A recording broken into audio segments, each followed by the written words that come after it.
Good morning, everyone. Good morning.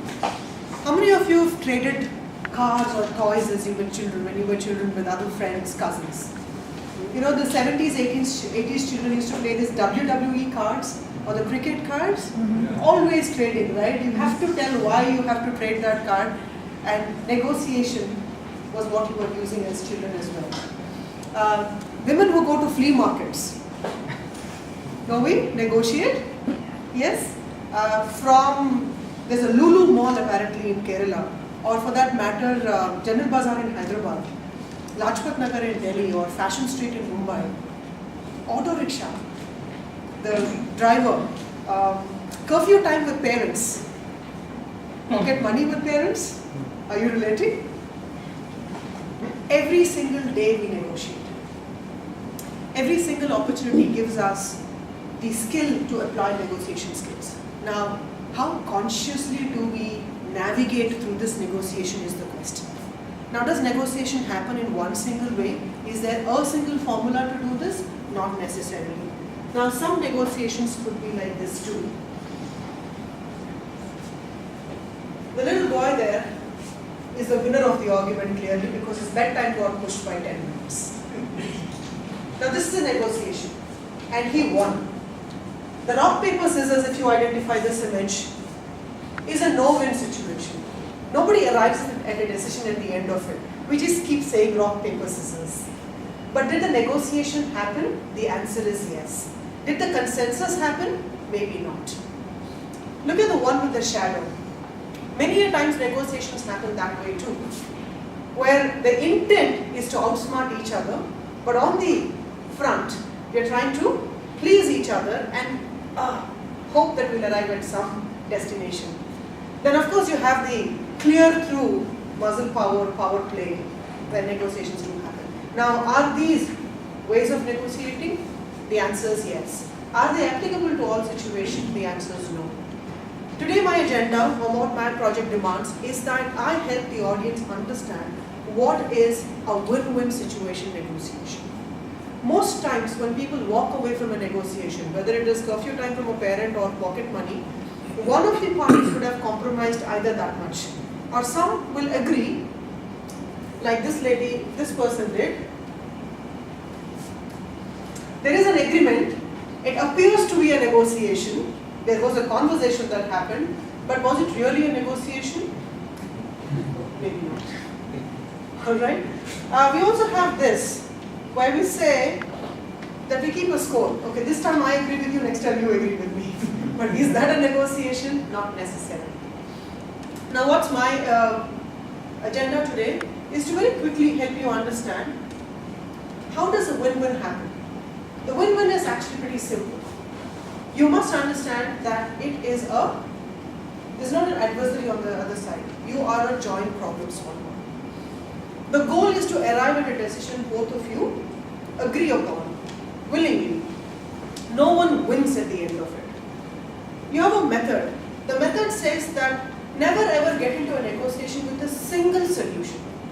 You must always have options to offer each other for you to arrive at a consensus.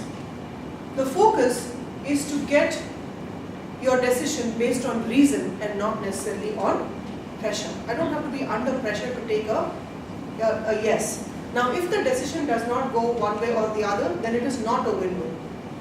It is just a negotiation where one party wins, but that is still a negotiation. It does not dismiss that fact. We also have the outcome where we say both parties must win. Now, what I'm doing today is I'm picking a situation which my husband and I faced very recently. We have a flat in Hyderabad, and our neighbor, one of our bedroom bathrooms started showing seepage.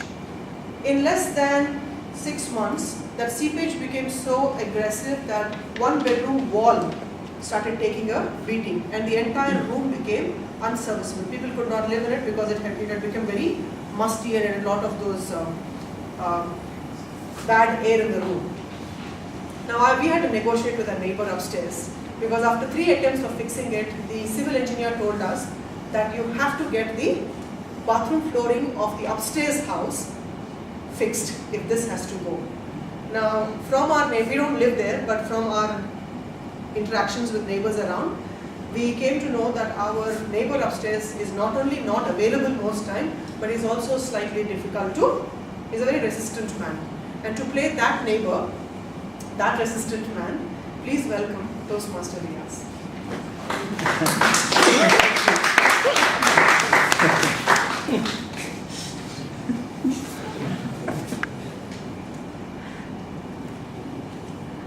Hi Riaz, my name is Prathima. Who are you? I've never met you. Yeah, hi. I live downstairs. Downstairs? Yeah, 403. Okay, so why have you come up? I've been trying to actually get in touch with you for some time. I just need 5 minutes. Do you have the time? Okay, make it quick. Okay. So we've been having this problem with the children's bedroom, and we've been experiencing a lot of seepage in the bathroom, which has now started impacting the the wall attached to the bathroom. And so you take care of your wall.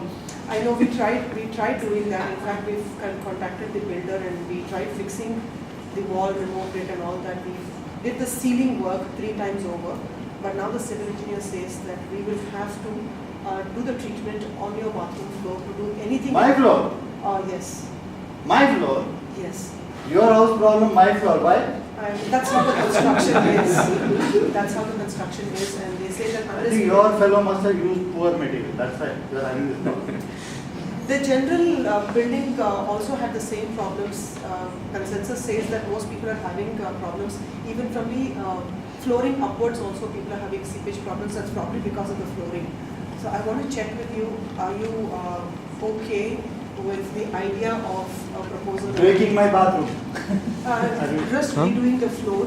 Redoing the floor of my bathroom. Yes. It would cost a lot of money and time, and why should I do it? I mean that. No, I understand. I understand. It is a big concern for you. We will take care of the work as such, and I know that if it continues the way our ceiling is showing up, I'm sure at some point it will probably start seeping upwards from your flooring as well, which is happening to another bathroom in our house. You mean water from your floor will come up? Yeah, it will start building wise. If you look at it, it will start showing up somewhere from your flooring as well. The tiles apparently are probably the construction is such that there is not much.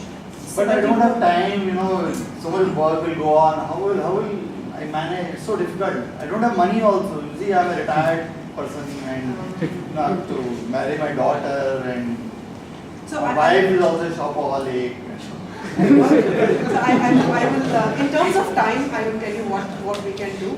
Okay. The engineer says it will take 4 days. Okay. So 4 days we should be able. 4 days only? 4 days only. So are you sure? Yeah, they will have enough labor to be able to do that. Okay. Just that it is very convenient because week 1 they're going to break it 1 day and then do the basic work on the 2nd day. We'll let it curate for the entire week. The only thing is one bathroom will be unserviceable, but thankfully you have 2 more to use. So how do you know? Because the same house, same plot, same layout. So the following weekend we can get the rest of it done, and we'll take care of the labor charges and the work and getting the contractor. The only thing that we'd like you to take care of is of course the material, which is the tile flooring, because structurally it will be your house later. Makes some sense now. And when do you plan to do it? Whenever you're ready.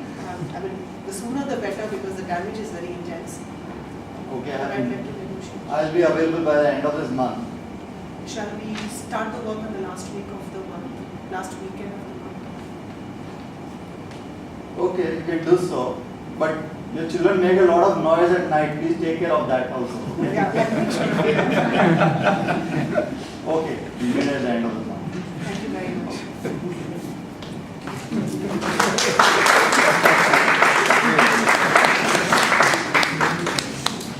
You don't want things like that. All right.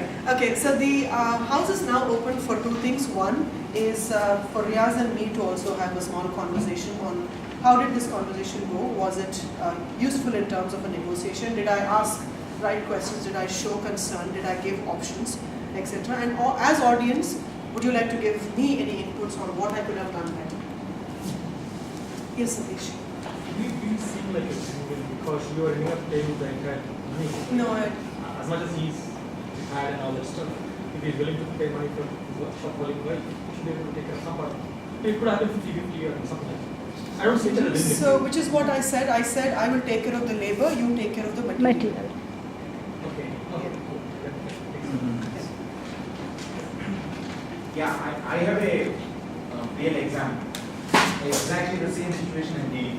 I have any questions? Do you have any question or input in terms of value add on how I dealt it? Okay, so what it would have been better is basically, don't go completely submissive to the other one. You are always kind of, I'm relating it to my real life example. So it is completely submissive from your side. That guy the other party is completely dominating. Make him to a situation where he'll also come to the terms before the meeting. That's only. Before the meeting. Before the meeting, you should create a situation. Ideally, maybe the role play would have been possible here, but that would have been the. I called you, sometime back. We were talking about it. This has been creating, a lot of inconvenience for us and so on. Maybe give the reference that we have already had a conversation, and this is. No, there was none. There was none. Which is why I said hard to find and resistant. Yeah, that's the context I said, because he's hard to catch and also that he's resistant. Yeah. You can always give an example. A little louder for me to be able to hear you. You can always give an example of a similar negotiation. For example, let's say he's a upper floor neighbor. So you can give an example that somebody else somewhere has dealt with a similar situation. Why they have done it? Maybe because we are living in a society and in an apartment. Somebody else has also done it similarly. So that will put some more empathy that this is your responsibility as living in society. Yeah. Instead of Thank you. Yeah. Subbu? Yeah, see, in the role play you told that you don't stay at that place. One.